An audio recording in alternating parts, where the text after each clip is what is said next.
계시록 11장 1절부터 보겠습니다. 또 내게 지팡이 같은 갈대를 주며 말하기를 일어나서 하나님의 성전과 제단과 그 안에서 경배하는 자들을 청량하되 성전 밖 마당은 청량하지 말고 그냥 두라. 이것을 이방인에게 주었은즉 저희가 거룩한 성을 42달 동안 짓밟으리라.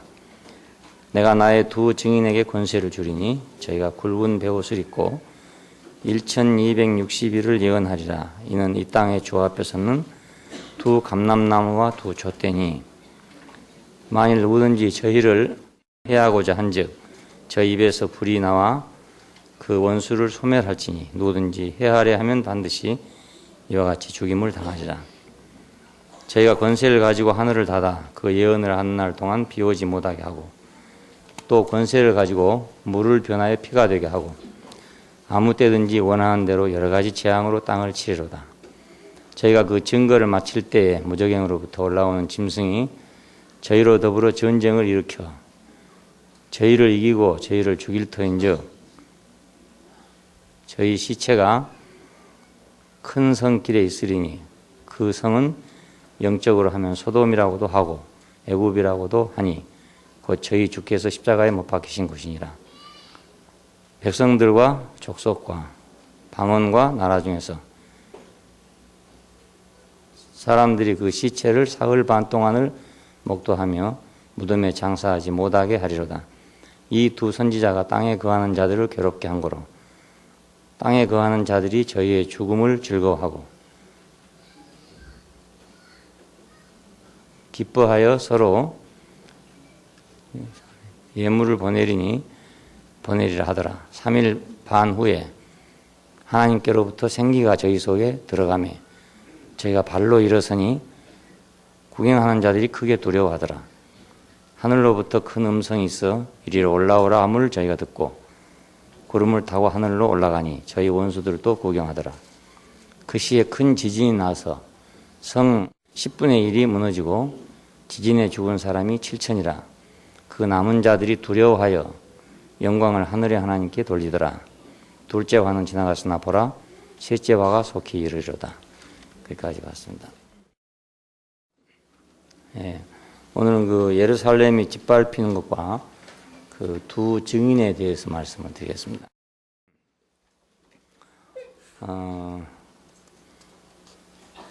10장에서 힘센 다른 천사가 와가지고 요한에게 그렇게 했었죠. 그 두루마기를 갖다 먹으라. 그래서 먹었더니 입에는 단데 배에는 쓰더라. 그런 말이 있었고 또 지팡이 같은 갈대를 줘서 그 성전과 제단과 그 안에 경배하는 자들을 청량하고 그 성 밖은 42달 동안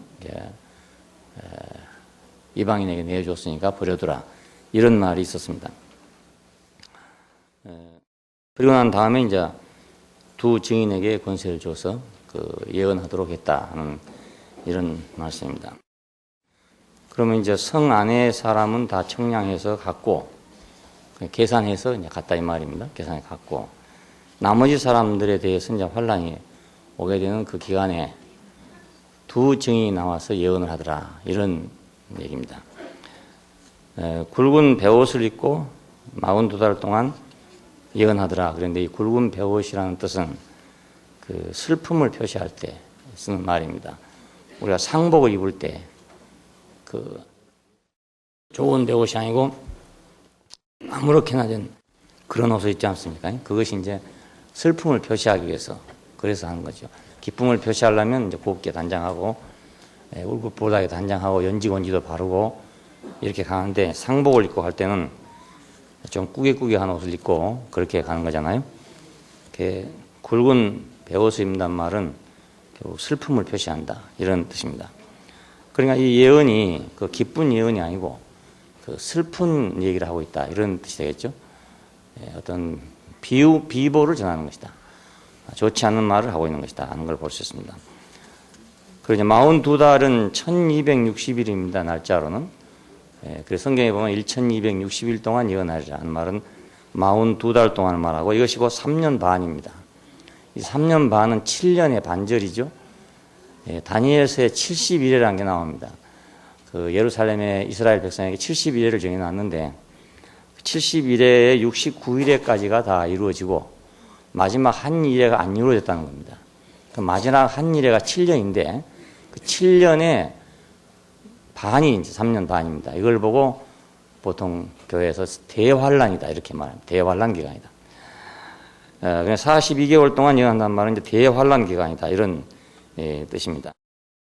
이 기간 동안에 적그리스도가 그 유대인들과 그 조약을 세웠다가 그것을 파기하고 유대인들을 핍박하고 거룩한 성을 파괴할 것이다. 그리고 하나님을 모독하고 그 백성을 핍박할 것이다 하는 예언이 그 다니엘서 7장에 혹은 9장에 이렇게 나와 있습니다. 자, 이것을 배경으로 해서 지금 이 요한계시록이 쓰여져 있습니다. 그러니까 사건은 그 사건과 비슷한데 내용이 다른 그런 것이죠. 왜냐하면 이 요한계시록은 그 하나의 묵시문학적인 그런 작품입니다. 우리가 이제 소설을 쓰는 방식이 있고 시를 쓰는 방식이 있고 수필을 쓰는 방식이 있고 그렇죠. 마찬가지로 자, 묵시문학을 하는 그런 또 방법이 있습니다. 우리나라의 정감록 같은 것이 그런 겁니다. 그러니까 무엇을 암시하면서 현실을 비유하면서 풍자하면서 이래서 어떤 걸 전달하려고 메시지를 전달하려고 하는 그런 방식이 이제 묵시문학이고 계시문학인데 요한의 계시록은 그 여러 계시록 중에 하나입니다. 이스라엘이 이제 그 어려운 상황 가운데 봉착했을 때 이런 계시록들이 많이 나왔어요. 정감록도 우리나라가 어려움에 처했을 때 나온 것인 것처럼 그렇게 나왔는데 그 중에 요한 계시록이 이제 그 중에 한 계시록이고 성경으로 채택된 그런 계시록이라 할 수 있습니다. 이것은 그러니까 다니엘서에 있는 그 내용하고 아주 흡사한 방식으로 그렇게 기록이 되어 있고 또 문자까지도 거의 같은 것이 많이 있는 그런 방식입니다. 예언을 했다는 말은 그 영감으로 말한다 이런 뜻입니다. 영감으로 말한다. 그러니까 자연히 미리 말하게 되는 거죠. 딴 사람보다 미리 말한다. 그래서 우리말로는 예언이라고 그렇게 번역을 했습니다. 이것은 선포한다는 뜻이 들어있습니다. 모르는 것을 미리 아는 사람이니까 미리 선포하면 그것이 예언이 될 거 아닙니까? 일반 대중들이 모르지만 어떤 사람은 아는 일이 있습니다. 그리고 이것은 육신적으로는 모르지만 영적으로는 아는 일이다. 이래서 이제 예언이 되는 거죠. 영적으로 아는 일, 그것이 선언되면 그것이 바로 예언입니다. 아마도 이 내용은 자세하게 이제 기록이 되어 있지 않아서 무엇을 어떻게 예언했는가에 대해서는 아직 지금 말이 없습니다. 이 굵은 베옷을 입었다는 사항을 본다든지 42달 동안이라는 사항을 보면 이 내용은 분명히 그 세상의 멸망을 예고하고 있었고 그리고 세상의 심판을 예고하고 있고 그렇기 때문에 회개하라고 회개를 촉구하는 그런 내용이 포함되어 있을 것으로 이렇게 추측되는 겁니다. 왜냐하면 그 내용 자체가 그러니까 이 두 증인과 그들의 이제 활동이 나오는데 그 두 감람나무와 두 촛대다 이렇게 말했어요. 땅의 주 앞에 서 있는 두 감람나무와 두 촛대다 이랬는데 이것이 원문에는 그 기름의 아들이다 이런 뜻입니다. 기름의 아들. 그냥 기름이 충만하다 이런 뜻이거든요. 기름이 충만하다는 말은 오늘 신약으로 말한다면 성령이 충만하다 이런 뜻입니다. 성령이 충만하다. 두 감람나무는 그 스가랴서에 있는 대로 기름을 공급하는 그 줄을 얘기합니다. 감람나무에서 기름을 짜서 그 기름으로 등잔에다 불을 키우는 거니까. 그리고 두 촛대 이것은 불을 키우는 거죠. 그러니까 감람나무는 기름을 공급하고 두 등대는 불을 밝히는 이것을 표현하려고 했는데 스가랴서 4장에 가면 이 말이 이제 아주 똑같이 거의 나와요. 그래서 등잔에다가 기름을 대주고 있는 그런 모습이 나오고 있습니다. 기름의 아들 그렇게 표현했어요. 성령이 충만하다. 그래서 이 이름을 성경에서는 두 증인이다, 혹은 두 등대다, 두 감람나무와 촛대다 이렇게 묘사를 했습니다. 성령이 충만한 사람이라는 뜻입니다. 그리고 땅의 주 앞에 모셔 섰는 사람이라고 그랬는데 이것은 그 성전에 계신 하나님을 의미합니다. 하늘에 계신 주님이 아니고 성전에 계신 주님, 땅에 계시니까 자 하늘의 주님과 교회 구별되는 거죠. 그래서 이거 우리가 이제 교회 시대에 와서 계시록 1장에 와 보면 7 등대와 7 교회 이렇게 나와 있었어요. 그리고 7 별과 7 교회의 사자 이렇게 나왔습니다. 7 등대와 7 별은 7 교회와 7 교회의 사자였죠. 이것이 곧 땅의 주 앞에 모셔서는 두 감람나무와 등대라고 할 수 있습니다. 자, 땅에 있어서 하나님의 성전이 구약 시대에는 예루살렘에 있었지만, 자, 신약 시대에 오면은 예루살렘의 성전이 없어지고 대신에 교회가 생겼으니까 그 교회 안에 등불, 교회 안에 별, 그것이 바로 구약 시대의 감람나무와 촛대가 된단 말입니다. 그리고 이제 보좌 앞에 7 영이다 이런 말도 있었습니다. 다 같은 것을 의미합니다. 기름의 아들들, 두 감람나무와 촛대나 그 다음에 이제 7 등대의 7 별, 또 보좌 앞에 7 영, 이건 전부 다 같은 의미를 갖고 있습니다. 구약 시대에는 그래서 이것을 이제 어떻게 해석할 것이냐, 두 증인을 어떻게 해석할 것이냐 해서 여러 말이 있어요. 모세와 엘리야라는 사람도 있고 또 에녹과 엘리야라는 사람도 있는데, 에녹과 엘리야라는 사람의 주장은 둘이 다 죽질 않았다. 살아서 승천을 했으니까 다시 살아서 올 수 있는 사람은 두 사람뿐이다. 그래서 에녹과 엘리야라고 주장을 하고, 또 한편에서는 모세와 엘리야다라고 주장합니다. 그 근거는 모세가 물을 변해서 피가 되게 했던 일이 있습니다. 출애굽기에 보면. 그리고 엘리야는 그 입에서 불을 일으켜가지고 재물을 태웠다는 데가 나오죠. 그리고 비가 내리지 못하도록 3년 6개월 동안 비가 내리지 못하도록 막았다 하는 데가 나오고 있습니다. 그래서 모세와 엘리야라고 하는 사람이 더 많습니다. 그리고 모세와 엘리야라고 하는 말을 하고 있는 이유는 구약의 중심이 율법과 예언이기 때문에 그 율법과 예언이 바로 이 두 감람나무와 촛대를 상징한다. 의미다. 이렇게 해석을 하기 때문에 모세와 엘리야라고 그렇게 해석하고 있어요. 근데 그렇다고 해서 죽은 모세와 엘리야가 지금 다시 살아났다 이런 말이 아니고, 그 모세와 같은 그런 뜻이겠죠. 모세와 같은. 그때 당시에 모세가 그랬던 것과 같이, 그때 당시에 엘리야가 그랬던 것과 마찬가지로 그러한 선지자가 나왔다 이런 뜻입니다. 그러한 선지자. 그리고 이제 후기에 오면은 성전을 회복하는 때가 돌아오는데, 그때는 스룹바벨하고 여호수아 두 사람이 나오게 됩니다. 이 두 사람이 또 역시 감람나무와 촛대 이런 역할을 하고 있어요. 스룹바벨은 성전에 기초를 놓은 사람이라고 되어 있고, 여호수아는 이제 성전을 건축할 사람이다 이렇게 되어 있습니다. 그러니까 이게 모두 다 무엇을 통해서 표현하든지 간에 그 시대에 하나님 앞에 서서 하나님의 어떤 일을 해내고 있는, 역할을 하고 있는 그런 사람들을 얘기합니다. 그 이름은 이제 뭐 스룹바벨이 될 수도 있고 여호수아가 될 수 있지만은 그 스룹바벨이 지금도 있다는 뜻이 아니고, 자, 오늘 예수가 우리 안에 있는 것처럼 오늘 스룹바벨이 오늘 우리 안에 있다 그 말이죠. 오늘 스룹바벨이 여호수아가 우리 안에 있고요. 그러니까 오늘 모세가 우리 안에 있고 오늘 엘리야가 우리 안에 있다 그런 뜻입니다. 이건 언제나 동일합니다.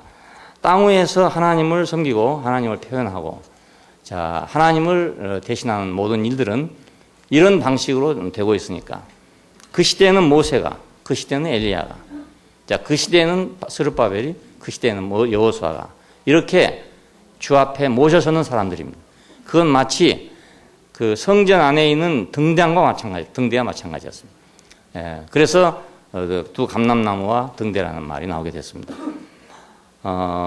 우리가 이제 뭐 제사 지내는데 이런 데 가면 촛대를 2개 이렇게 나란히 세워놓는 그런 거 있지 않습니까? 그건 이제 앞에 있는 영정을 밝힌다든지 빈소를 밝힌다든지 그렇게 하기 위해서 불을 켜놨는데, 우리가 만약 하나님 앞에서 하나님을 밝혀내고 있다면 우리는 바로 그 성소 안에 들어있는 등대와 마찬가지 아닙니까?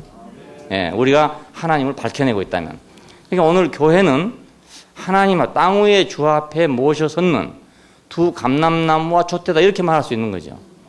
예, 왜냐하면 그분을 밝혀내고 있는 건 교회니까요. 하나님은 지금 세상 속에서 감춰져 있습니다. 세상이 그걸 덮어버리기 때문에 보이지 않는다 그런 뜻이죠. 근데 어디서 하나님이 보이냐? 교회에서 보입니다. 예, 왜? 교회가 등대가 돼 있으니까. 예, 깜깜한 밤에는 안 보일 거 아닙니까? 그런데 등불을 켜니까 이제 보이는 거죠. 자, 교회가 등불을 켜면 하나님은 보이게 돼 있고, 교회가 등불을 켜지 못하면 하나님 보이지 않죠. 그래서 믿지 않는 사람들이 하나님 어디 있냐? 있으면 좀 내놔봐라. 이런 얘기들을 흔히 많이 하게 되는데 그건 없는 데서 하는 말이니까 없는 거죠. 뭐. 그렇잖아요. 깜깜한 데서 뭐 내놔봐라 그러면 내 논들 보겠습니까? 보이겠습니까? 그렇잖아요. 빛이 있는데 와야 뭐가 보이죠. 빛이 없으면 아무것도 보이지 않습니다. 자, 교회는 그러니까 예수님 말씀한 대로 너희는 세상의 빛이니 할 때 세상에 대해서 우리가 빛이 되면 그 빛을 통해서 세상은 하나님을 본다 그 말입니다. 그러니까 우리가 만약 가려버리면 하나님 안 보이죠. 자, 내가 세상에 살면서 하나님을 가릴 수도 있고 열 수도 있는 이유가 바로 그것입니다. 예, 우리를 통해서 하나님이 보일 수도 있고 안 보일 수도 있고 그렇죠. 예, 하나님 하늘과 찾아봐라 이렇게 할 수 없습니다. 하나님은 무엇을 통해서 늘 보이시는 분이니까 그 시대는 모세를 통해서 보였고 그 시대는 엘리야를 통해서 보였고 이렇게 스룹바벨을 통해서 여호수아를 통해서 보였으니까 또 성전 안에서는 등대를 통해서 보였으니까 자 오늘 우리를 통해서 하나님이 보일 거 아닙니까? 예, 그래서 내가 사는 삶을 아무렇게나 살 일이 아니죠. 그러니까 내가 어떻게 하기에 따라 가지고 하나님이 보여질 수도 있고 안 보여질 수도 있는 거구나. 예? 지금 오늘 중에 등불을 켜놨으니까 밝게 보이지 않습니까? 예? 그리고 지금 조명을 이렇게 해놨는데 이건 지금 사진을 찍으려고 그러니까 조명을 안 하면 이 얼굴이 검고 별로 안 좋답니다. 그래서 저한테는 좀 거슬리지만 좀 조명을 하고 있어요. 그러니까 인터넷을 보신 분들이 보면은 저보고 얼굴이 좋아졌다고 그럽니다. 예. 저 뭐 좋아진 것도 없는데 조명 덕택으로 좋아졌다고 합니다. 예. 우리의 조명 덕택으로 하나님께서는 좋아질 수도 있고 나빠질 수 있다 그 말입니다. 예, 아무리 좋은 얼굴을 할지라도 조명이 나쁘면 안 좋게 보이게 마련이죠. 근데 좀 저같이 이렇게 뭐 검은 게 많고 이럴지라도 조명이 제대로 되면 잘 보이고 그래서 지금 사진 찍는 데서 제가 부탁을 했어요. 그 사진을 너무 가까이 찍어 놓으니까 얼굴에 있는 흠이 막 다 나오는 거예요. 제가 인터넷을 보고 있으니까 이거 안 되겠다. 이거 다 성형수술 할 수도 없고 이거 어찌 하면 좋나. 그래서 사진 찍은 형제한테 좀 약간 좀 포커스를 멀리서 찍어라. 약간 희미해야 이런 게 안 보이지. 너무 물이 맑으면 고기가 안 산다. 그러니까. 지금 요즘에 좀 조금 멀리 찍고 있습니다. 그래서 밖에서 볼 때 이제 이런 흠이 잘 안 보이죠. 그러니까 찍기 따라가지고 흠이 보일 수도 있고 안 보일 수도 있고 그렇습니다. 동률 형제 사진관에 사진 찍어놓으면 하나도 없어요. 그리고 흠이 하나도 없어요. 그런데 카메라로 찍어놓으면 뭐가 그렇게 많은지 모르겠어요. 언제 그렇게 다 났는지 모르겠어요. 자고 깨고 하는 중에 나가지고. 네. 두 감람나무와 촛대 이건 조명기구를 할 수 있죠. 조명기구. 성전 안에 조명기구. 그러면 오늘 이 세상 안에서 하나님의 성전 안에서의 조명기구는 뭔가? 그럼 바로 우리 교회, 우리 자신 아닙니까? 예. 오늘 성전은 교회니까 교회 안에서 조명기구는 우리들 자신들입니다. 자, 간증한 어떤 사람이 나왔다. 근데 그 형제를 통해서 조명이 쫙 되면 사람들이 하나님에 대해서 분명히 알아지는 거예요. 근데 어떤 형제가 와가지고 간증을 했는데 하나님이 더 안 보여져 버렸다. 이 말은 조명이 잘못됐다 이 말이거든요. 그러니까 우리가 지금 조명기구입니다. 예. 두 감람나무와 촛대가 따로 있는 게 아니고 우리들 자신이 사실은 두 감람나무와 촛대예요. 이렇게 등대예요. 예. 우리를 통해서 그분은 보일 수도 있고 안 보일 수도 있고 그렇습니다. 예언하는 동안 여러 가지 이적을 행하더라 이렇게 됐습니다. 입에서 불이 나와서 그를 대적하는 사람들을 죽이더라 하는 말도 나오고 하늘을 닫아서 비가 오지 못하게 하기도 하더라. 그리고 또 물을 변하여 피가 되게 했다 하는 말도 있고 여러 가지 재앙으로 땅을 치더라 이렇게 됐습니다. 이건 우리가 출애굽기나 이제 열왕기상 같은 데 읽으면 이와 같은 상황들이 나오죠. 애굽의 바로를 칠 때 물을 변해서 피가 되게 했다 하는 사건이 나오죠. 자, 아합을 칠 때 뭐 3년 6개월 동안 비가 안 오게 했다. 뭐 이런 얘기들이 나오잖아요. 자, 이런 고사를 가지고 지금 말하고 있는 거니까 하나님을 대적하는 사람들에 대해서 하나님의 예언은 언제나 심판적입니다. 우리가 하나님을 비추면 상대적으로 사탄이 어디로 가겠습니까? 하나님이 확실히 비춰지면 사탄은 갈 곳이 없어지죠. 자연히 심판이 된단 말입니다. 진짜가 확실하게 드러나면 가짜는 저절로 드러나 버리고 막 심판돼 버리고 말아요. 그러니까 뭐 굳이 싸울 필요가 없어요. 예, 그냥 이기겠다고 싸우고 있어봤자 힘만 받고 그렇지. 내가 오르면 가만히 있어도 시간이 가면 저절로 옳게 나옵니다. 예, 그런 것을 내가 막 옳다고 싸워놓으면요, 어느 순간에 가면 다시 딱 고무줄처럼 제자리로 돌아오잖아요. 저 자리로 돌아오면 더 부끄러워진다고요. 차라리 가만히 있었으면 그냥 그대로일 텐데 내가 옳다고 막 부풀려 놨잖아요. 근데 거품이 딱 꺼지고 나면 어찌 됩니까? IMF처럼 되는 거죠. 예, 그렇잖아요. 돈 많이 빌려다가 막 기업을 한다고 막 벌려놨는데 내 돈 내놔라 하고 쪼르니까 그만 팍상 무너지고 말하지 않았어요. 예, 그러니까 차라리 그냥 자기 돈 갖고 조그마한 구멍가게 했더라면 쇠고랑 찰 일은 없을 건데, 남의 돈 가지고 막 큰 기업을 하다가 미국 사람들이 돈 내놓으라 이랬으니까 그냥 하루아침에 거지가 돼가지고 끌려가고 어쩌고 그렇게 했습니다. 진실은 가만히 있으면 그게 바로 승리입니다. 그러니까 자기가 옳다고 떠드는 사람은 어쩌면 진실하지 않을 수도 있어요. 우리가 잘 생각해 보면 그렇습니다.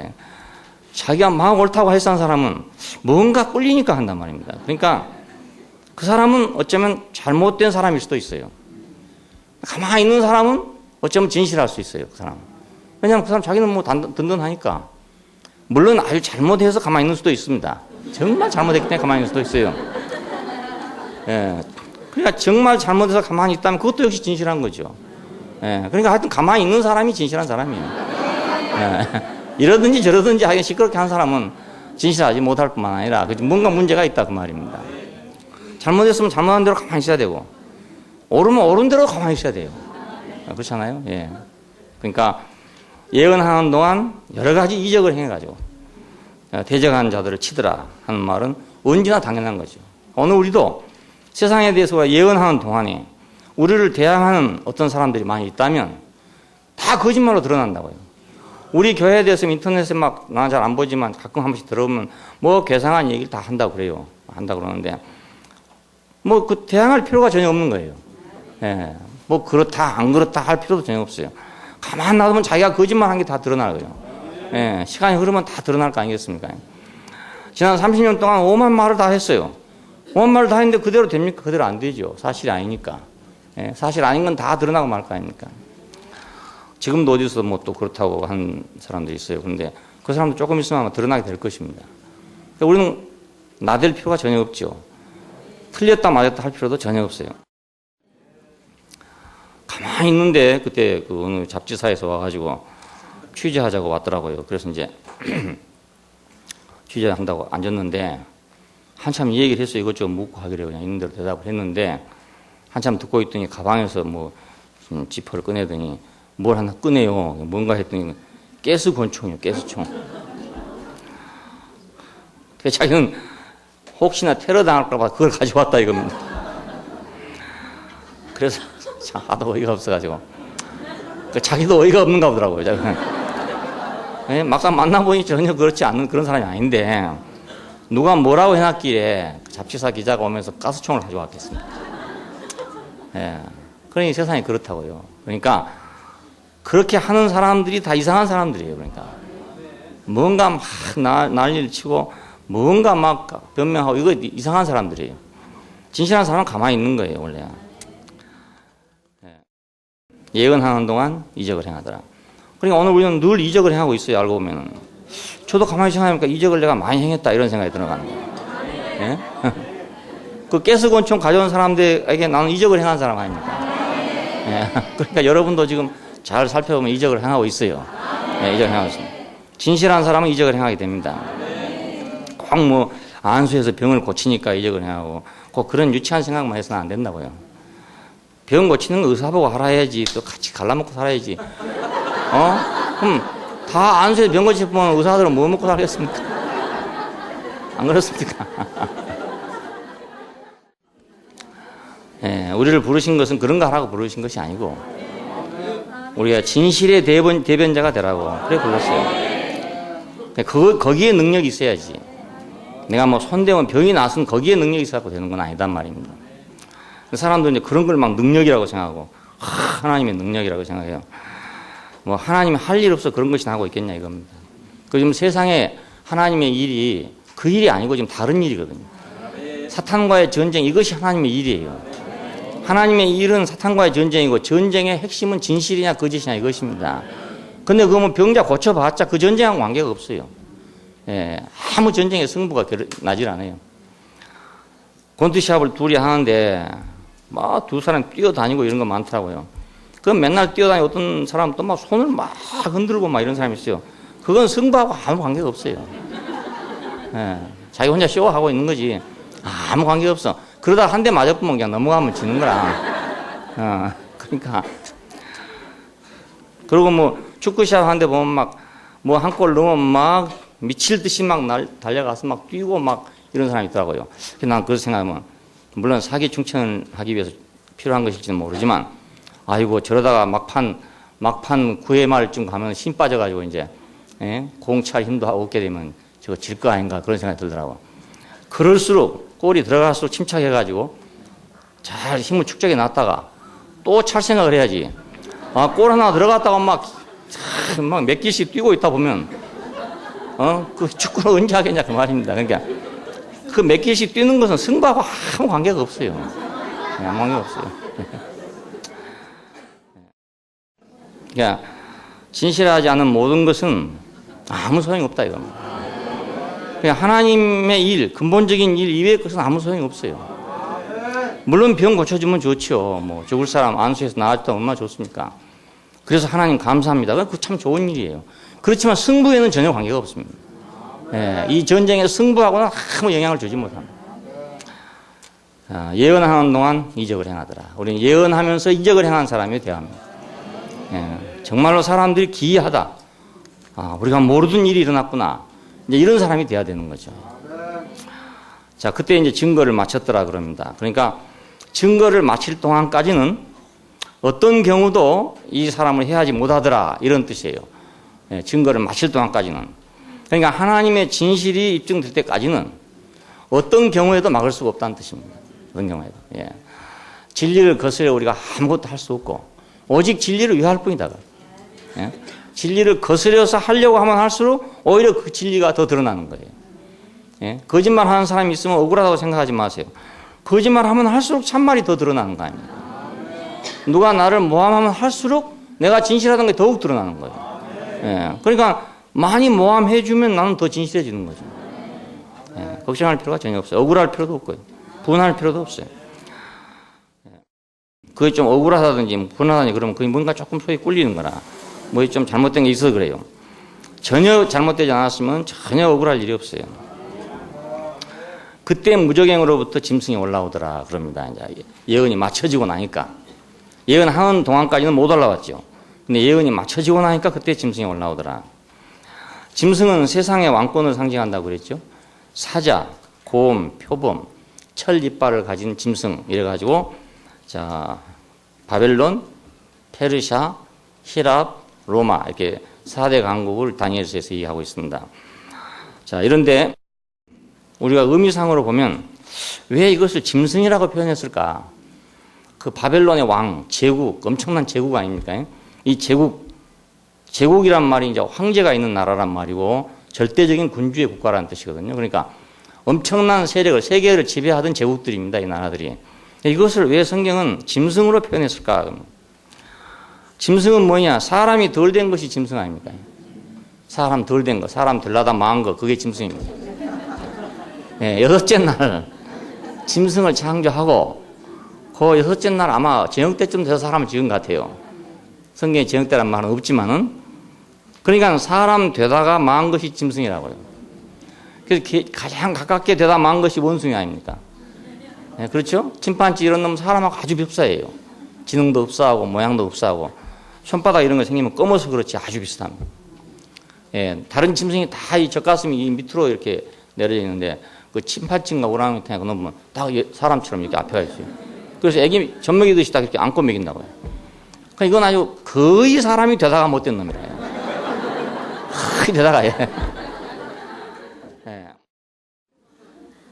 그러니까 짐승을 가만히 생각하면 짐승은 사람 덜 된 게 짐승이구나. 사람 덜 된 게 짐승이구나. 그래서 성경에서 이걸 짐승이라고 표현했다. 근데 사람 덜 된 것이다 그래 놔두면 욕하겠죠. 그래서 아주 제일 강한 사자, 곰, 표범 이러면 세상이 좋아하거든요. 예? 어느 집에 가보면 사자 그림 그려진 집 있죠? 곰 그린 집 있죠? 표범 그려놓은 집 있죠? 그렇죠? 그걸 보면 세상 사람 이걸 좋아해요. 사자나 호랑이나 표범이나 이런 것들을 좋아해요. 그래서 좋아하는 말로 한 것 같아요. 사람 덜 된 것이다 이렇게 말하지 않고. 네. 세상의 왕권을 가리켜서 이거 사람 덜 된 녀석들이다 이러면 막 대들 거 아닙니까? 그러니까 자기들이 좋아한 그럼 너는 사자다 사자. 너는 표범이다. 너는 곰이다. 이렇게 말하는 거죠. 자, 이 짐승이 땅으로부터 무저갱으로부터 올라오더랍니다. 사람을 초과한 것이 천사입니다. 사람을 초과해버린 거. 사람 되다가 더 돼버린 것이지 그러니까 천사지.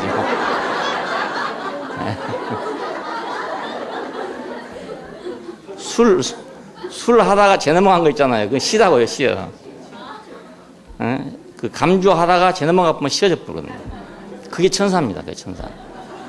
예, 사람을 초과해버린 거. 자, 그래서 사탄이 됐어요, 거의. 사탄이 됐어요. 그러니까 천사를 부러워하는 사람이 참 많은데 그건 사람이 얼마나 좋은지를 모르기 때문에 그렇습니다. 예? 대부분의 많은 종교가 천사를 숭배해요. 인간은 항상 천사 앞에서 열등감을 갖고 있습니다. 예, 천사는 이런데 사람은 왜 이런가? 천사는 이렇게 높은데 사람은 왜 이런가? 항상 천사에 대한 열등감을 갖고 있습니다. 우리 조상 아담도 천사에 대해서 열등감을 가졌어요. 그래서 선악과를 먹은 것입니다. 그러니까 사람은 아예 자기가 생긴 것이 천사보다 못하다고 생각하고 있어요. 이것이 유혹의 문제였습니다. 근데 사실은 이것은 사람을 초과한 것입니다. 초과한 것. 넘어가 버린 것. 그러니까 술 만들다가 술이 안 되고 식초돼 버린 거란 말이에요.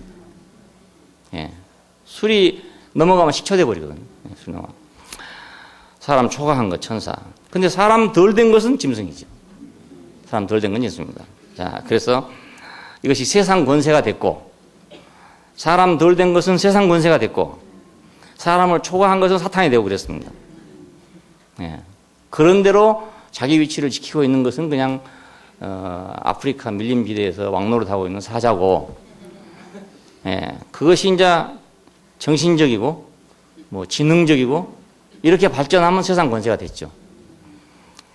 천사도 마찬가지로 하늘에서 하나님이나 잘 섬기고 순종하고 있으면 천사고, 그거 이제 빗나가면 사탄이고 그렇습니다. 예. 그러니까 식초도 뭐 부엌에 잘 쓰면은 조미료로 쓰는 거 아니겠습니까? 식초로. 근데 그것이 다른 데 가버리면 뭐 눈에 들어가 버리든지 뭐 코에 들어가든지 이러면 막 난리 나죠. 사탄 됐다 이 말입니다. 사탄 됐다. 예? 식초가 눈에 들어갔다 이건 사탄이 됐다 이 말이거든요.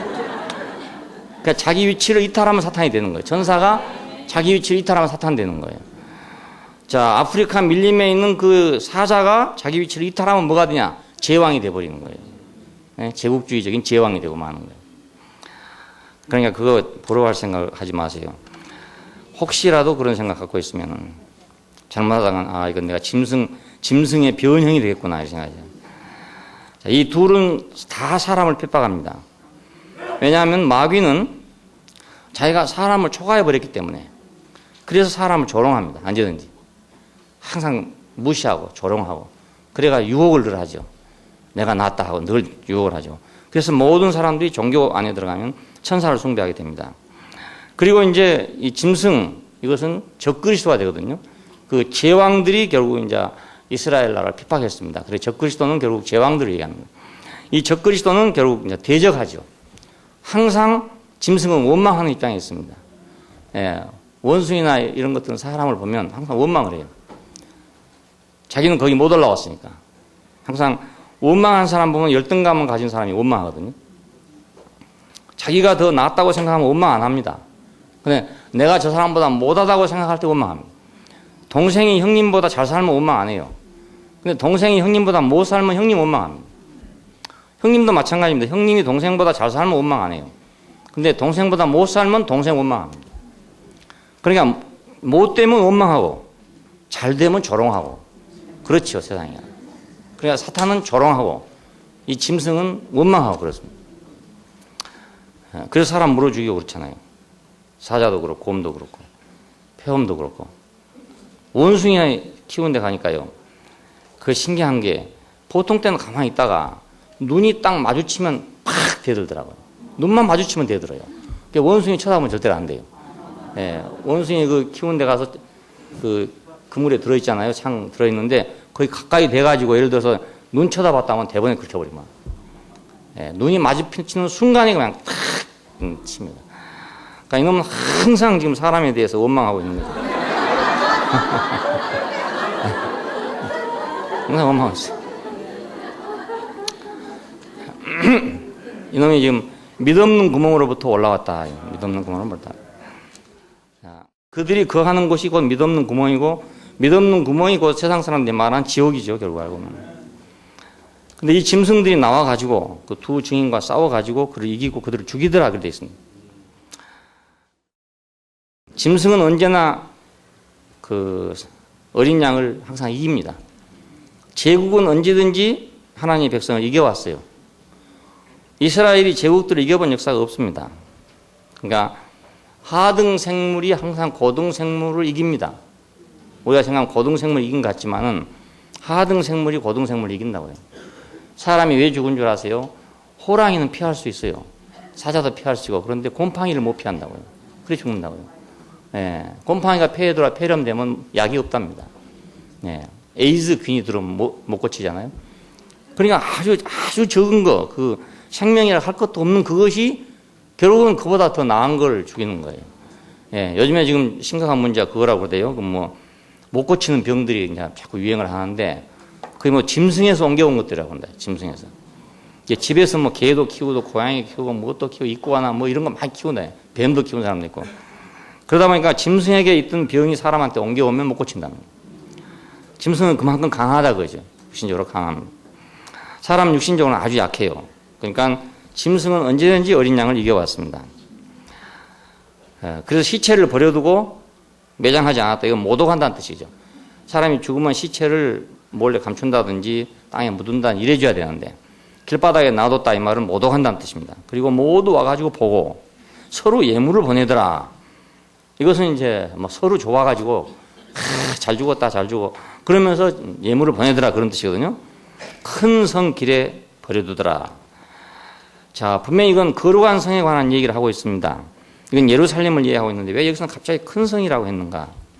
거룩한 성이라 안 하고 큰 성이라 했는가? 성경에서는 예루살렘을 보고 거룩한 성이라 하면 바벨론을 보고서 큰 성이라 했어요. 예, 그런데 여기서는 거룩한 성을 보고도 큰 성이라 했습니다. 왜냐하면 영적으로 하면 소돔이라고도 하고 애굽이라고도 하고 저희 주께서 십자가에 못 박히신 곳이다 그랬습니다. 그래서 큰 성이라고 이름을 지었어요. 그러니까 예루살렘이라 하더라도 그것이 소돔 같고 애굽 같고 주님을 십자가에 못 박으신 것이면 그건 큰 성이다 그 말이죠. 예, 그래서 큰 성이라고 했어요. 참 이상해요. 혹시 그 거룩한 성을 계속 쓰다가 그래서 갑자기 큰 성이라고 쓰는가? 주께서 못 박히신 것이다. 소돔은 죄악을 상징하고 애굽은 세상을 상징합니다. 주께서 못 박히신 곳은 지금 예루살렘을 상징하는데 이건 종교를 상징합니다. 그러니까 세상과 죄악과 종교를 지금 말하고 있죠. 예, 그걸 말하느라고 큰 성을 얘기해요. 자, 우리가 아무리 하나님이 정하신 예루살렘 성이라 하더라도 그 내용이 만일 소돔이 되고 애굽이 되고 십자가에 못 박는 것이 된다면 그것은 큰 성 바벨론이 되고 만다 그런 걸 볼 수 있습니다. 큰 성 바벨론이. 그러니까 교회도 그렇잖아요. 교회라는 이름이 있고 하나님이 있고 다 있는데 교회가 어떤 때 보면 막 큰 성 바벨론이 될 때가 있잖아요. 역사 안에서 그랬어요. 역사 안에서 기독교가 분명히 하나님의 이름을 가지고 세워진 교회임에도 불구하고 그 교회들이 그 사람들에게 엄청난 죄를 저지른 경우가 있어요. 많은 사람을 죽였어요. 그리고 식민지를 도와주고 식민지 정책을 도와주고 이렇게 했었어요. 그러니까는 이런 것은 이렇게 되면은 이제 거룩한 성이 아니라 이제 그건 큰 성 바벨론이 되고 마는 거죠. 오늘 우리가 하나님의 자녀라 하더라도 하나님의 아들이 하더라도 우리가 만일 우리의 내용이 소돔과 애굽과 주님을 죽이는 그것이 된다면 그러면 이건 겉으로는 하나님의 자녀일지 모르지만 내용은 결국은 짐승이 되고 만단 말입니다. 내용은 짐승이 되고 말입니다. 예, 그런데 두 증인이 다시 살아나더라 그럽니다. 생기가 들어가니까 다시 살아나더라. 생명의 영이 들어가기니까 살아났다는 말인데 증인은 영원히 죽지 않는다는 뜻입니다. 세상은 분명히 더 큰 힘을 가지고 핍박하고 죽이지만은 그러나 증인은 영원히 죽지 않는다. 역대로 하나님의 사람들을 핍박한 경우가 너무너무 많잖아요. 그런데 그 핍박하던 사람들은 죽었어요. 그러나 그 핍박을 당한 사람들은 영원히 살아있어요. 그래서 여기서 지금 모세도 다시 나오고 엘리야도 다시 나오고 하는 이유가 바로 그것입니다. 그 사람들의 육체가 살아났다는 말이 아니고 그 사람들이 혼이 계속 살아나고 있는 거예요. 그래서 진실한 사람의 혼이 계속 살듯이 증인의 혼도 영원히 죽지 않고 살아있어요. 그러니까 두 증인이 다시 살아나서 하늘로 올라가더라 그러면 이건 하나님의 증인의 영원한 위치입니다. 땅에 내려오면은 예언하고 올라가면 안식하고 이것은 사람의 힘으로 짐승의 힘으로 죽이거나 살리거나 할 수가 없는 것이죠. 이후에 땅에 지진이 일어나서 성 10분의 1이 무너지더라고요. 그리고 7천인이 죽었다 그러는데 이건 죽은 사람들의 이름이 7천이라고 하는 말입니다. 죽은 사람들의 이름이 7천이다. 이 말은 이 죽은 사람들이 보통 사람들이 죽었단 말이 아니고 유명한 사람들이 죽었다 그런 뜻입니다. 죽은 사람들의 이름이 7천 명이다. 남은 자들이 두려워해서 영광을 하늘의 하나님께 돌리더라 그럽니다. 왜 땅의 하나님께는 안 돌리고 하늘의 하나님께 돌릴까? 하늘의 하나님은 성전의 하나님이고 바로 그 증거자들의 하나님이잖아요. 근데 그 하나님께는 돌리지 않고 하늘의 하나님께 돌리더라. 세상 사람들, 안 믿는 사람들은 하늘에 계신 하나님은 다 두려워해요. 땅에 있는 하나님을 안 두려워하지 하늘에 있는 하나님은 다 두려워합니다. 다 두려워합니다. 자, 그 뜻입니다. 둘째 화는 지나갔으나 셋째 화가 속히 이룰 것이다. 그런데 여기서 우리가 이제 예루살렘 성의 그 멸망의 역사하고 그 계시록에서의 그 예언하고의 그 관계를 우리가 여기서 보는 것입니다. 역사가 기니까 다 얘기할 수 없지만 그 예루살렘이라고 하는 말은 이스라엘이라고 하는 말을 함축하고 있고 그 이스라엘이라는 말은 하나님의 백성이라는 말을 또 함축하고 있어요. 그래서 이스라엘이라고 꼭 안 해도 예루살렘이 망했다. 그 말은 꼭 이스라엘이 망했다 그 뜻입니다. 그리고 이스라엘이 망했다는 말은 하나님의 백성들이 망했다 이런 뜻이 되거든요. 예루살렘의 역사는 곧 이스라엘의 역사고 이스라엘의 역사는 곧 하나님 백성의 역사고 그렇습니다. 이스라엘 역사, 예루살렘 멸망의 역사는 강대국들에 의해서 끊임없이 계속 침략을 받아왔습니다. 수차례에 걸쳐서 계속 함락되고 무너지고 포로로 잡혀가고 이것이 계속 반복하고 있습니다.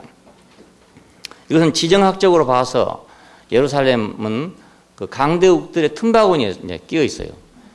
북쪽으로는 지금은 이제 구라파죠. 지금은 구라파. 그때 당시는 이제 히랍 제국이 될 때도 있었고, 그것이 아수르 제국이 될 때도 있었고, 이런 터키 제국이 될 때도 있고, 밑으로는 애굽입니다.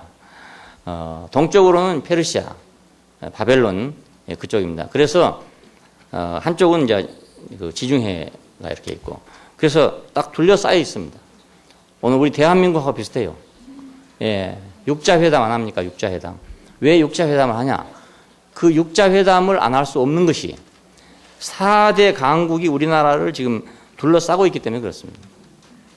육자 중에 둘은 우리 아닙니까? 북한하고 우리하고 둘이고 넷이 다른 나라인데 그 다른 나라, 네 나라가 이해관계가 좀 걸려 있어요. 우리나라에 대해서. 그래서 육자회담을 하고 있습니다.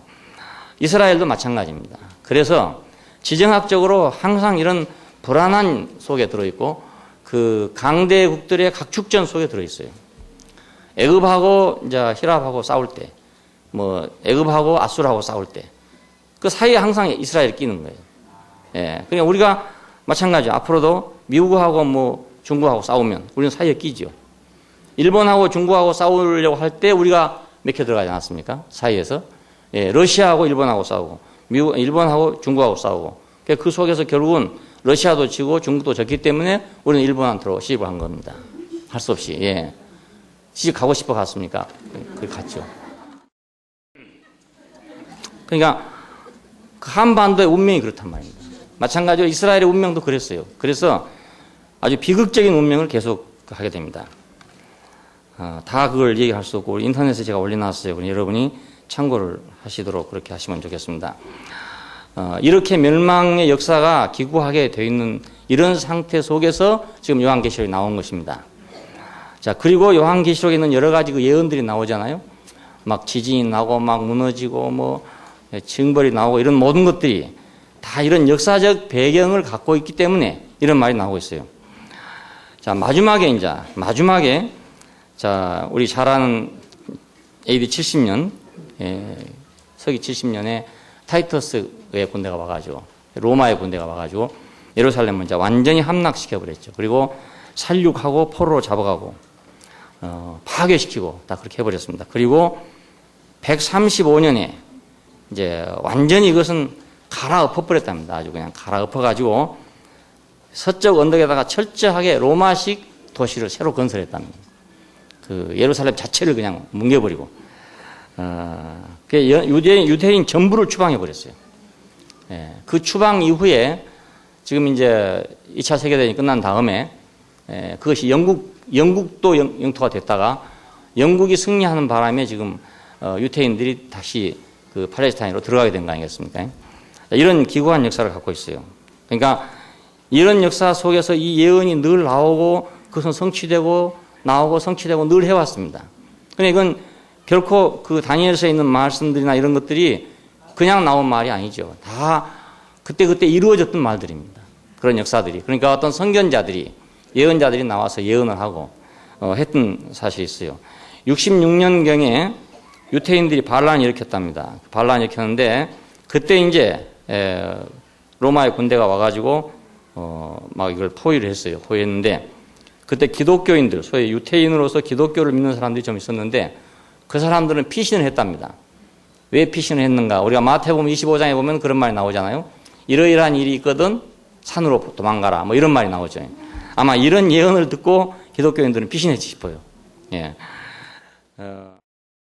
이런 역사들이 이제 계속 되어 오면서 요한계시록이 오늘 쓰여지고 있는 겁니다. 4세기에 와가지고 콘스탄티나니 황제가 된 후에 기독교를 이제 국교로 인정하고 그래서 기독교 중심지로 다시 회복을 시켰어요. 예루살렘은. 그리고 그 어머니 헬레나라는 그 콘스탄틴의 어머니가 기독교 신자였다고 그렇잖아요. 그래서 그런 전통적인 장소, 예를 들어서 뭐 골고다랄지 뭐 사마리아 우물이랄지 뭐 이런 자리마다 전부 다 예배당을 세워놨어요. 성당을 세워놨습니다. 이것은 바로 그 콘스탄틴의 어머니가 자기의 신앙심을 표현하기 위해서 해놨던 일, 오늘 지금 관광지가 되었고 있는 그런 형편입니다. 강대국들에 의해서 짓밟힌 성, 여기에 대해서 또 한 가지 갈등이 있는 것은 그 하나님의 선택하심, 보호하심, 이끄심, 또 이것이 한쪽에 흐르고 있는 거예요. 한쪽에서는 강대국들이 계속 침략을 해가지고 그 나라를 망하게 하고 있고, 다른 한편에서는 또 하나님이 그 백성만 알고 그 백성만 사랑하고 그 백성만을 위하고 그 백성만을 보호했던 역사가 또 있는 거예요. 예. 이 갈등 속에서 이제 예언이 나온 것입니다. 갈등 속에서. 현실적으로 보면, 역사적으로 보면은 그 이스라엘이 잘못하기도 하고, 그죠? 불의하기도 하고, 불순종하기도 하고, 우상숭배하기도 하고 했고, 또 지정학적이나 역사적으로 봐도 그들은 강대국 틈에서 이런 고난을 당하지 않을 수 없는 처지에 놓여 있었고, 그래서 어쩔 수 없이 그런 역사가 반복되고 있고, 다른 한편에는 하나님이 그 백성을 선택하고 축복하고 인도하고 약속하고 있는 사실이 또 하나 흐르고 있단 말입니다. 자, 이 흐름이 어떻게 조화될 것이냐, 어떻게 이루어질 것이냐 하는 이 갈등과 긴장 속에서 예언이 나오게 된 것입니다. 이사야서도 그렇고 지금 요한계시록도 그렇습니다. 자, 이것은 오늘 우리가 뭘 주냐면, 오늘 우리도 현실을 보면 현실 속에서는 내가 실패할 수도 있고 문제가 있을 수도 있고 또 없는 사람도 물론 있습니다. 그러나 우리 인생 자체가 이 현실 안에서는 절망적입니다. 왜냐하면 모든 것이 다 헛되니까. 하고 보면 헛되고 하고 보면 헛되고 돌아갈 곳이 없고 다 그렇잖아요. 그래서 그걸 묘하게 천당으로 이렇게 승화를 시켜놨지만은 사실은 돌아갈 데가 없는 겁니다. 왜? 간 분들이 아무도 연락을 안 하잖아요. 네? 가신 분들이 뭐 연락을 해줘야 알지. 네? 그러니까 사실상 갈 데가 없는 거예요. 알고 보면 갈 데가 없는 거예요. 예. 근데 분명한 것은 또 우리가 하나님의 그 눈동자 안에 있다는 것이 또 분명한 거예요. 왜냐하면 우리가 아니면 그분이 표현될 수 없는 이런 절대적인 자리에 사람이 있단 말입니다. 그래서 그 속에서 우리는 하나님이 인생을 어떻게 보호하시고 인생을 얼마나 귀중히 여기시고 사랑하시고 하는가를 우리는 또 잊어버릴 수 없는 거예요. 자, 이 속에서 그러면 도대체 이 해답이 어디에 있겠느냐 이겁니다. 어디서 이 해답이 나오겠느냐. 자, 그래서 이사야는 이날이 올 것이다. 이날이 올 것이다. 이날이 올 것이다. 자꾸 얘기를 한 것이고 요한계시록도 마찬가지로 이날이 올 것이다라는 걸 지금 예언하고 있는 겁니다. 자, 여기서 하나님은 무슨 해결을 해줄 거 아니냐 이겁니다. 해결할 거 아니냐. 예, 여기서 우리는 예수 그리스도의 영원한 승리, 그 당연한 승리를 우리가 찾아가는 겁니다. 예? 당연한 승리를. 그런데 요한계시록을 지금 보는 많은 사람들이 이것을 물질적이고 역사적인 해답이라고 생각을 하고 있기 때문에 뭐 2000년대가 오면 예수님이 오시냐, 3000년이 되면 오시느냐, 10월 29일이냐, 뭐 11월 29일이냐 이렇게 안 적는 겁니다. 그 구약의 예언처럼 그렇게 이루어질 줄로 생각하고 구약의 예언들은 대부분 다 물질적으로 이루어졌어요. 그렇게 이루어질 걸로 생각하고 요한계시록을 보니까 예수님 이후 지금 2000년이라는 역사가 흘렀는데 그 2000년 역사 속에 늘 안 맞으면서도 계속 점을 치고 있는 거예요. 예? 점쟁이처럼 점을 계속 치고 있는 거예요. 그럼 왜 그렇게 안 맞을까? 구약 시대에는 맞았는데 그 예언들이 맞았는데 왜 예수님 이후의 예언은 안 맞느냐 이것입니다. 안 맞느냐. 그래서 우리 어렸을 때만 하더라도 교회 가면 그랬어요. 어디서 뭐 지진만 일어났다 해도 아 말세가 오는가 보다. 예수님 곧 오신가 보다 이랬어요. 요즘에 하도 지진이 많이 일어나가지고 그것도 잘 못 믿게 또 됐죠. 뭐 지금 지구의 이변이랄지 이런 건 지금 많이 일어나고 있습니다. 이러면 이제 막 사방이 난립니다. 이제 말세가 다 와간다. 지구의 종말이 와간다. 지금 이렇게 하고 있습니다. 금년에 제주도에서 2달 동안 연속 30도예요. 제주 역사상 이런 일 없답니다. 제주 역사상. 예. 나이 60이 거의 다 된 사람하고 얘기해보면 자기 생전에 한 번도 이런 일 경험해 본 적 없대요. 제가 가서 지금 7년째 있는데요. 6년 동안 있는 동안에 30도가 넘어간 날은 한 3, 4일밖에 안 돼요. 제주에서는. 근데 2달 연속으로 30도예요. 엊그제까지 30도였어요. 이번 비 오기 전까지. 그래 이런 거 보면 야 이거 정말 뭐 성경에 뭐가 된다더니 뭐 되는 모양이다 이렇게 생각한단 말입니다. 2000년 동안 그래 왔습니다. 2000년 동안. 그런데 또 그런 말을 하려면 또 걸리는 문제가 뭐 더디 온다 하는 자들아 뭐 이렇게 또 한 말이 있어요. 그러니까 참 이 말도 하기 어렵고 저 말도 하기 어려운데 분명한 건 뭐냐면 구약 시대가 물질적이고 역사적이고 현재적인 현실적인 그런 세계였다면 신약은 뭔가 그것은 인격적이고 영적인 세계예요. 네. 그러니까 요한이 계시록을 쓴 것은 유태인들처럼 자기들의 역사에 대한 해답을 찾으려고 쓴 것이 아니고 예수 그리스도로 말미암은 새로운 세계의 해답을 얻으려고 쓴 거란 말입니다. 그러니까 우리가 계시록을 볼 때 다니엘서 보듯이 봐서는 안 되죠. 네. 다니엘서 보듯이 봐서는 안 돼요. 그 70일가 다 이루어졌는지 아니면 우리 사실 잘 몰라요. 모르는데 항상 그 마지막 날이라는 날이 다 온 것 같지 않기 때문에 그래서 마지막 한 일회를 남겨놓고 있는 겁니다. 69일에까지는 다 이루어졌는데 마지막 한 일회는 안 이루어졌다 이겁니다. 그 마지막 한 일회가 지금 언제 이루어질 것이냐 이래서 모두 말세론을 연구하고 있는 겁니다. 그런데 마지막 한 일회 그건 다 유태인의 것이고 오늘 우리에게 있는 그 예언은 유태인과 같이 뭐 예루살렘을 회복한다든지 하는 그런 문제가 아니단 말입니다. 돌로 지은 성전을 다시 짓는다 이런 문제가 아니다 이 말입니다. 그리스도 안에 올 때 이미 세계가 달라져 버렸어요. 이건 인격의 세계로 달라졌단 말이에요. 예. 그 성육신의 세계로 넘어왔다고요. 다른 세계로 넘어왔어요. 영적인 예루살렘은 물질적인 영역을 떠난 겁니다. 영적인 예루살렘은 인격적인 예루살렘이에요. 네. 그러니까 우리가 새 예루살렘을 볼 때 그 새 예루살렘은 유태인들이 찾고 있던 물질적인 예루살렘이 아닙니다. 그건 분명히 인격적인 사회를 말합니다. 그걸 보면 요한계시록의 목표도 인격적인 세계에 있는 거지 결코 물질적인 세계에 있지 않다는 사실입니다. 이것만은 분명합니다. 배적인 내기에도 분명할 겁니다. 우리 생전에 분명하게 물질적인 그런 일은 절대로 일어나지 않습니다. 안 일어나.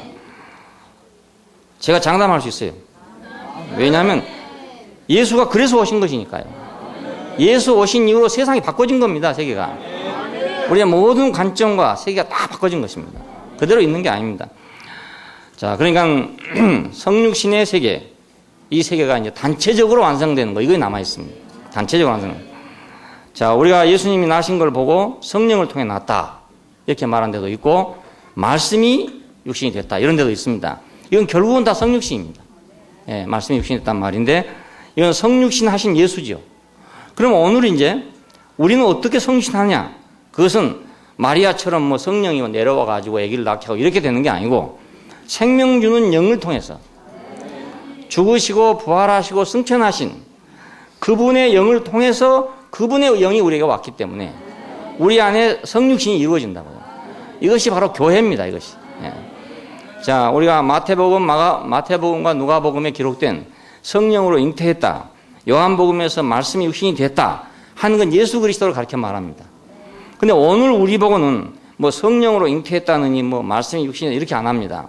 오늘 우리는 생명 주는 영에 의해서 우리는 거듭나졌다 이 말이에요. 자, 그러니까 오늘 지금 남아있는 과제는 뭐냐면 성육신의 단체화, 이것이 남아있는 과제입니다.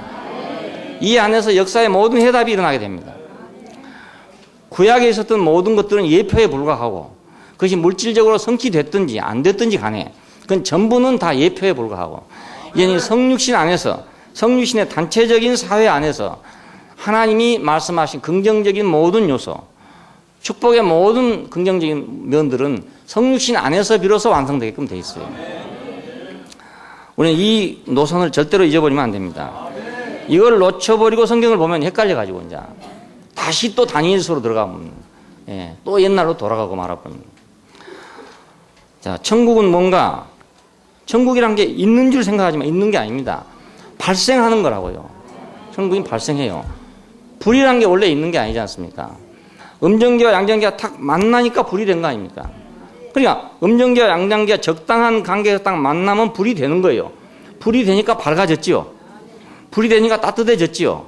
불이 되니까 밥을 해먹게 됐지요. 불이 되니까 생물이 살게 됐지요. 이거 천국입니다. 천국이 다른 게 아니에요. 예, 그 불이 천국이라고요. 불이. 예, 불로 인해서 이루어진 세계가 천국이거든요. 자, 그렇다면 오늘 하나님과 사람이 하나 되면, 하나님과 사람이 성육신하면 거기서 마치 음정기와 양정기가 만나면 전기불이 되듯이 한 세계가 발생하게 되는데, 그 세계가 곧 하나님 나라입니다. 예, 하나님 나라 따로 있는 게 아니죠. 그러니까 여기 있다 저기 있다 못하리니 너희들 가운데 있느니라. 그렇죠. 온전히 있을 수도 있고 온전히 아닐 수도 있죠. 그렇죠. 오늘가 지금 스위치 끄면 불 가버리고 맙니다. 예, 다시 스위치 열면 또 불 옵니다. 그 천국은 왔다 갔다 할 수 있는 거예요. 그냥 불 켜면 오고 불 끄면 가고 그런 겁니다.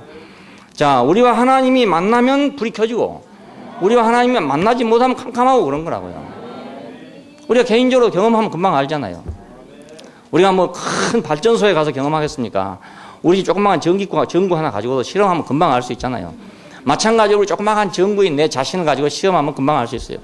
내가 하나님과 만나지면은 딱 밝아져 가지고 온 세상이 행복하고, 하나님과 딱 비틀어지면 온 세상이 캄캄해진단 말입니다. 그러니까 뭐 이것 때문에 고민이 오고, 이것 때문에 뭐 고통이 오고, 뭐 이것 때문에 뭐 불행이 오고 하셨지만, 그것 때문에 불행이 온 게 아니고, 요 만날 것이 못 만나서 불이 안 켜지니까, 캄캄하니까 가다가 길에 박아가지고 이마박을 깼지요. 이마박을 깼으니까 피가 나지요. 피가 나서 꼬매 놓으니까 흉터가 났지요. 흉터가 났으니까 성형수술 해야 되죠. 돈 들지요. 모든 문제가 발생하는 거예요. 예, 깜깜하니까. 예. 밝으면 그런 일이 생길 수가 없잖아요. 예. 그냥 천국은 발생하는 걸 할 수 있어요. 발생하는 거. 예. 하나님 나라는 그렇습니다. 그러니까 사람은 사한 혼으로 만들어졌어요. 흙으로 빚으시고 생기를 불어 넣으시니까 사한 혼이 됐어요. 자, 그러니까 흙과 생기가 갈라져 버리면 사한 혼은 없어져 버린 거예요. 우리말 옛날에 혼비백산이라고 합니다. 혼은 날아가고 백은 흩어져 버린다고 그랬어요. 그러니까 EKG에서 심장 박동을 재는 기계에서 샥 가버리고 나면 그냥 싹 사라져 버리고 마는 거예요. 예, 어디로 가버리고 없어요. 그냥 깜박깜박 하다가. 그러니까 전기불 가는 것과 똑같죠. 그러니까 오늘 새 예루살렘, 자, 이것은 뭘로 이루어질 것이냐? 생명 주는 영을 통한 성육신적인 교회를 통해서, 예, 성육신의 단체화를 통해서 이루어진 나라입니다. 새 예루살렘은 성육신의 단체화입니다. 절대로 그건 물질적인 세계가 아니라고요. 거기 뭐 12가지 보석이 막 기초석으로 깔려있고 뭐 하더라고 해가지고 러시아 황실에서 어떤 방에다가 막 에메랄드로 막 집을 지어놨다더라고요. 예? 막 계시록 보고 그랬겠죠. 그 백날 해봐도 소용없어요. 또 예루살렘에다가 지금 이스라엘 사람들은 다시 성전을 짓겠다고 지금 하고 있습니다. 그거 아무리 지어봐도 소용없어요. 예, 아무리 지어봐도. 이미 하나님은 거기를 떠났단 말입니다. 예, 이미 떠났고 버스는 갔고 이미 예수 안으로 옮겨왔고 예수 안으로 옮겨오신 하나님은 지금 우리 안으로 지금 작업을 하고 계신단 말이에요. 작업을 하고. 근데 어디로 예루살렘을 또 가겠습니까? 예루살렘 가서 뭐 하려고 거기를 가시겠습니까? 사람 속에 와서 계신 경험이 있는 분이 이제 돌집에 가서 계시겠어요? 그렇잖아요? 좋은 아파트에 살고 있던 분이 초가집에 살겠습니까? 예? 집도 같은 집이라도 그런데 하물며 포근한 사람 마음 속에 인격 속에 사시던 분이 차디찬 돌집에 왜 가시겠냐 그 말입니다. 갈 리가 없죠. 갈 리가 없죠. 절대로 없습니다. 자, 하늘도 마찬가지죠. 옛날에는 그냥 저 푸른 하늘, 은하수 뒤에 이렇게 했었지만은, 있을 데가 없으면 그런 데 계시겠지만, 아름다운 인격이 있는 그 인격 속에 계시던 분이 왜 그 저 외로운 푸른 하늘로 가시겠냐 그 말입니다. 갈 리가 없죠. 그렇잖아요. 로얄 젤리를 갖다가 이렇게 놔두면 그냥 썩어버립니다. 당도가 세질 않기 때문에 그냥 변해버리는데, 그걸 꿀 속에 딱 넣어놓으면 안 변합니다. 예, 그래서 꿀 속에 넣어서 저장을 하죠. 꿀에 섞어 놓으면. 하나님도 역시 마찬가지로 하늘에 계셔도 허황하고, 예, 돌집에 있어도 춥고, 예, 인격 속에 있어야만, 그래야만 안전하신 거예요. 그러니까 한번 이 인격의 거처를 맛보신 분이, 우리는 아직 안 됐다고 할지라도 예수님한테서 이미 맛보셨단 말입니다. 절대로 다른 데로 가실 수가 없어요. 절대로 갈 수 없어요. 예, 그래서 우리를 찾아올 수밖에 없는 이유가 바로 거기 있습니다. 두 증인의 예언. 자, 이 예언이 바로 어쩌면 우리들 자신의 예언일 수도 있고, 그렇죠. 우리 앞서 가신 분들의 예언일 수도 있고, 또 우리 다음 사람들의 예언일 수도 있고, 그렇습니다. 왜냐하면 우리가 하나님을 조명하는 조명기구니까. 예? 성전 안에서 떡상을 비치고 지성소를 비치는 등대가 있었듯이, 그 등대는 감람 기름을 통해서 불이 비춰지는 겁니다. 자, 스룹바벨과 여호수아가 있었듯이, 모세와 엘리야가 있었듯이, 자, 계시록에서 두 증인이 있었듯이, 오늘 우리는 그 두 증인으로 서 있다고요. 왜 둘이란 말을 썼냐면, 증인을 말할 때는 둘을 씁니다, 항상. 증거를 말할 때는. 그래서 두 증인이라고 그럽니다. 그러니까 오늘 우리는 지금 700명이 모여있지만 이건 두 증인에 속하죠. 700명의 증인이 아니라 두 증인입니다. 두 증인. 이 증인의 증인을 통해서 하나님은 비춰지는 분입니다. 그러니까 우리가 하나님의 조명기구다, 이렇게 생각하시면 되겠습니다. 기도하십시다. 감사하신 아버지 하나님, 하늘에 계시지 않고 땅에 계셔서 땅의 주가 되시고, 성전의 주님이 되시고, 예수 그리스도의 주가 되시고, 오늘 교회의 주가 되셔서 우리의 주가 되신 것을 감사합니다. 우리를 통해서 조명되시고 우리를 통해서 비춰지기 위해서 당신이 우리를 감람나무로 삼으시고 등잔으로 삼으신 걸 감사하고, 당신이 불을 밝혀서 당신의 얼굴을 세상에 보이기 위해서 오늘 우리를 부르신 것을 감사합니다. 우리에게 두루마기를 주실 뿐만 아니라 청량하는 갈대를 주시고 또 등대를 주셔서 우리가 하나님을 위해서 쓰여질 수 있게 해주시고, 당신의 나라를 비춰내는 사람으로서 당신의 전의 등대로서 그렇게 서 있을 수 있게 하신 것을 감사합니다. 우리를 통해서 주님이 온전하게 비춰지기를 원합니다. 주 예수님 이름으로 기도합니다. 아멘.